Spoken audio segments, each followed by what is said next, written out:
All right, this is going to be a quick review of two inverter welders purchased off of Amazon. I had a project recently that I could not bring my multi-100-pound Miller welder with, and so I purchased a weldler 250 amp DC inverter welder off of Amazon.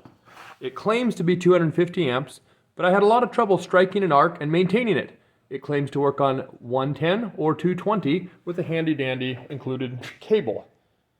Now, because this did not work well, and because I had to identify which lead was positive and which lead was negative with a piece of electrical tape, I went out and completed the job with some pretty sorry looking welds. Today, we're going to do a comparison with a Yes welder that just arrived, and it claims to be 125 amps. It is also a digital box. It is a digital inverter. It has its own marked set of cables and connection points in there. You can see one's plus, one's minus. And it has the exact same set of a strap, an adapter, and a hokey little Chinese brush that's supposed to double as a slag removing hammer. But what a very interesting difference when you look at this welder compared to the weldler. Notice how long the cables are.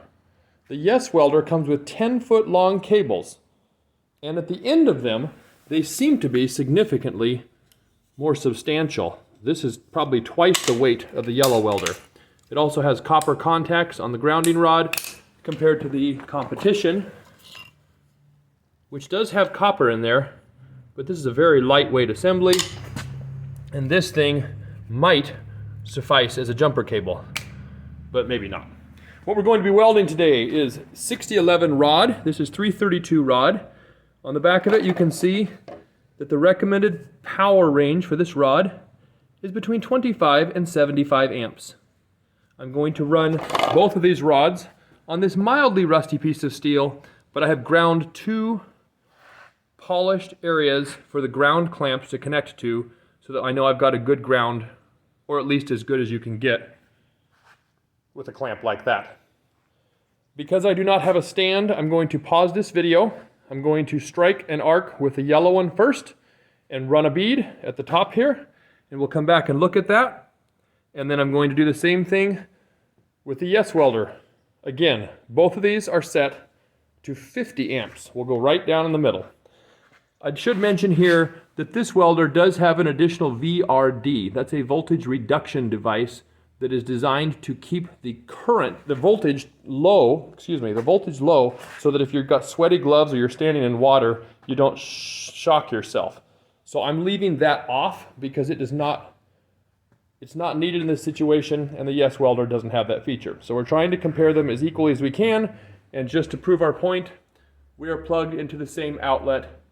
That is a 15 amp receptacle on a 20 amp circuit. Here we go. Okay, having completed our test, you'll notice two things right away. Number one, the weldler welder has quite a bit longer electrode, whereas the Yes welder has a shorter one. I was able to strike a weld with the Yes welder, and it's not the most beautiful weld in the world, but I've never used this welder ever before, and I'd be able to get my 6011 stick burning down in without too much trouble. Those little pieces of metallic pigeon poop you see up there are the excuse for the weldler's welder. I could not get it to strike an arc. It made arc spatter all around here. It just bounced all over. I tried at extreme angles and I still could not get it to strike and maintain an arc. Both welders were connected at the exact same point here, and both welders are burning at 50 amps. I'm going to do another test with the weldler up until we can find a amperage that it will actually do a weld comparable to what the Yes welder did. And then to complete this short video, we will go ahead and crank up the Miller buzzbox to 50 amps DC, electrode positive, and run a comparable test.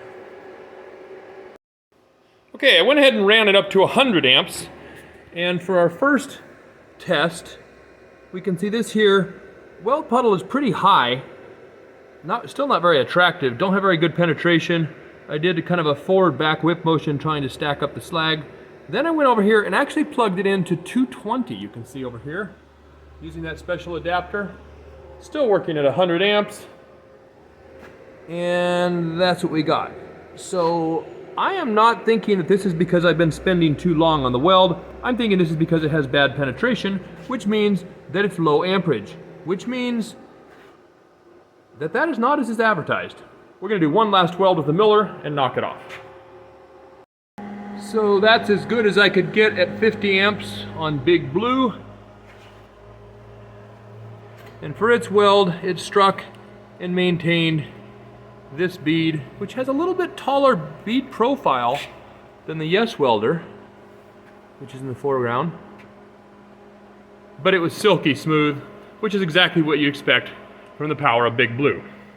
All in all though, I have to say, if that's Big Blue, this one can certainly be Baby Blue. And it stands head and shoulders above Wee Goodler. As Paul Harvey used to say, this welder cost me $67 on Amazon, and this welder was $110. And now you know the rest of the story.